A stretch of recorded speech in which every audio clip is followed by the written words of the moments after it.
வருகிறது. இதுக்கு அடித்தளமாக திராவிட மாடல் ஆட்சியின் சமூக நீதி, சமத்துவம், கூட்டாட்சி மற்றும் அனைத்து தரப்பு மக்களையும் உள்ளடக்கிய வளர்ச்சி ஆகியவை அமைஞ்சிருக்கு. தமிழ்நாட்டின் ஒவ்வொரு குடிமகனும், குறிப்பாக ஆதி திராவிட மற்றும் பழங்குடியின மக்கள், ஒடுக்கப்பட்ட மக்கள், பெண்கள்னு எல்லோரும் சமூக அளவில், கல்வியில், பொருளாதாரத்தில் மேம்படணும், சமமான வாய்ப்புகளை பெறணும் என்பதுதான் எங்களுடைய மோட்டோ. சமத்துவம் என்பது சொற்களில் மட்டுமல்ல, செயல்பாட்டிலையும் எதிரொலிக்கிற அளவுக்கு செயல்படுகிறோம். அதுக்கு சமீபத்திய எடுத்துக்காட்டு தான் காலனி போன்ற ஒடுக்குமுறையின் அடையாளமாக மாறியிருக்க சொற்களை அகற்றி அரசு விடுதிகளையும் சமூக நீதி விடுதிகளாக பெயர் மாற்றம் செஞ்சு சாதி அடையாளங்களை நீக்கி வர்றோம். இதெல்லாம் சமத்துவத்துக்கு எதிரானவர்களுக்கு அலர்ஜியை கொடுத்துருக்கு. தமிழ்நாட்டோட வளர்ச்சியை பொறுத்துக்க முடியாதவங்க இந்த வளர்ச்சிக்கு காரணமாக இருக்கும் திராவிட மாடல் மேலே அவதூறுகளை பரப்புகிறாங்க.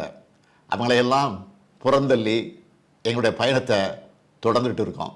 அடுத்தபடியாக கூட்டாட்சி முறை வலுப்பெறணும், மாநில உரிமை காக்கப்படணும், தொடர்ந்து போராடிக்கிட்டு இருக்கிறோம். நேற்று கூட உங்கள் நிகழ்ச்சியில் மாண்புமிகு நிதியமைச்சர் திரு தங்கம் தென்னரசு அவர்கள் நிதி விவகாரங்களில் ஒன்றிய பாஜக அரசு கடைபிடித்து வர மாற்றாந்தாய் மனப்பான்மையை குறிப்பிட்டு கூட்டுறவு கூட்டாட்சியின் முக்கியத்துவத்தை வலியுறுத்தி பேசினார். நாங்கள் ஏன் தொடர்ந்து கூட்டாட்சிக்காக பேசுகிறோம்னா, வளமான இந்தியா, வலிமையான இந்தியாவும் உருவாக வேண்டுமென்றால் மாநிலங்கள் வலிமையாக இருக்கணும். மாநிலங்கள் தன்னுடைய வளர்ச்சி பாதையை தாங்களே வகுக்கணும். குறிப்பாக கல்வி மற்றும் மருத்துவம் மாநிலங்களோட கையில் இருக்கணும். இந்தியா என்பது ஒரு துணைக்கண்டம். அதனால் நாடு முழுமைக்கும் ஒரே கல்விக் கொள்கை சரியானதாக இருக்காது. இருமொழி கொள்கையை உறுதியாக பின்பற்றி வர்ற நாங்கள் தேசிய கல்விக் கொள்கையை வலியுறுத்துகிற மும்மொழி கொள்கையை ஒரு நாளும் ஏற்றுக்க மாட்டோம். அதுக்காக நியாயமாக எங்களுக்கு வர வேண்டிய கல்வி நிதியை ஒன்றிய பாஜக அரசு தரம் இருக்கிறாங்க. மற்ற நிதி ஒதுக்கீட்டிலையும் தமிழ்நாட்டுக்கு ஓரவஞ்சனை காட்டுறாங்க. தமிழ்நாடு அரசு தன்னுடைய உரிமைகள் ஒவ்வொன்றையும் தொடர்ந்து சட்ட போராட்டங்கள் மூலமாக தான் நிலைநாட்டி வர்றோம். நியமன ஆளுநரின் முட்டுக்கட்டைகள், ஒன்றிய அரசின் தடைக்கற்கள் பல வரலாம். ஆனாலும் தமிழ்நாடு போராடும், தமிழ்நாடு வெல்லும். எத்தனையோ இடர்கள், எத்தனையோ தடைக்கற்கள், எத்தனையோ சூழ்ச்சி அரசியல்கள், ஆனால் எதாலையும் திராவிட மாடல் அடிப்படையிலான தமிழ்நாட்டோட வளர்ச்சியை தடுக்க முடியல. அதனால தான் இந்தியாவிலேயே இரட்டை இலக்க பொருளாதார வளர்ச்சியை எட்டி காட்டின ஒரே மாநிலமாக திராவிட மாடல் தமிழ்நாட்டை உயர்த்தி இருக்கு. எங்களுக்கு ஒரு இலக்கு இருக்குது. 2030ஆம் ஆண்டுக்குள்ளே தமிழ்நாட்டை $1 டிரில்லியன் பொருளாதாரமாக மாற்றணும். இந்த இலக்கை நோக்கி வேகமாக ஓடிக்கிட்டு இருக்கோம். நிச்சயமாக சொல்கிறேன், திராவிட மாடல் 2.0ல் அதையும் அச்சீவ் பண்ணி காட்டுவோம். எங்களுடைய ரோட் மேப் தெளிவாக இருக்குது. அதனால தான் தொழில் வளர்ச்சியில் முன்னே எப்போதும் இல்லாத அளவுக்கு தமிழ்நாட்டை நோக்கி முதலீடுகள் வருது. இன்றைக்கி நீங்கள் கூடியிருக்கக்கூடிய கோயம்புத்தூர் தென்னிந்தியாவின் மான்செஸ்டராக இந்த வளர்ச்சியோட முக்கிய மைல்களில் ஒன்றா விளங்குது. தொலைநோக்கு பார்வையோட தமிழ்நாட்டுக்கான எதிர்காலத்தை வலிமையாக கட்டமைக்கணும்னு மாணவர்கள் மற்ற இளைஞர்களுக்காக பல முன்னோடி திட்டங்களை செயல்படுத்திட்டு வரோம். முதலமைச்சரின் காலை உணவு திட்டத்தில் 20 லட்சத்திற்கும் மேற்பட்ட குழந்தைகளுக்கு ஊட்டச்சத்து மிகுந்த உணவு வழங்குகிறோம்.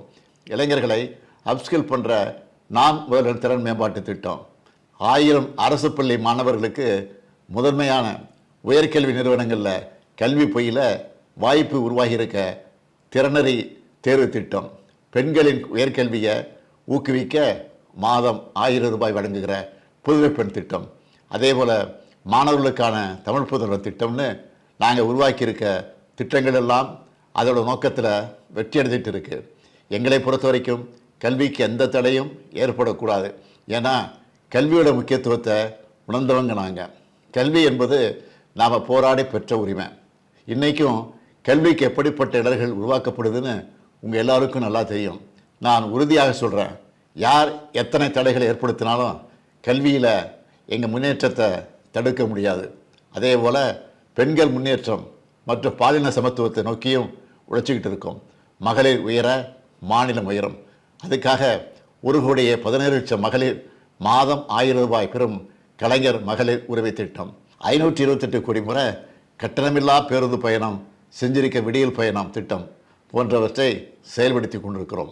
எதிர்காலத்துக்கான வலிமையான கட்டமைப்புகளை உருவாக்கி மக்களோட தேவைகளை உணர்ந்து அதுக்கான திட்டங்களை உருவாக்குறதோடு அந்த திட்டங்கள் எளிமையாக மக்கள்கிட்ட சென்றடைகிறத உறுதி செய்கிறது தான் நல்லரசுக்கான இலக்கணம்.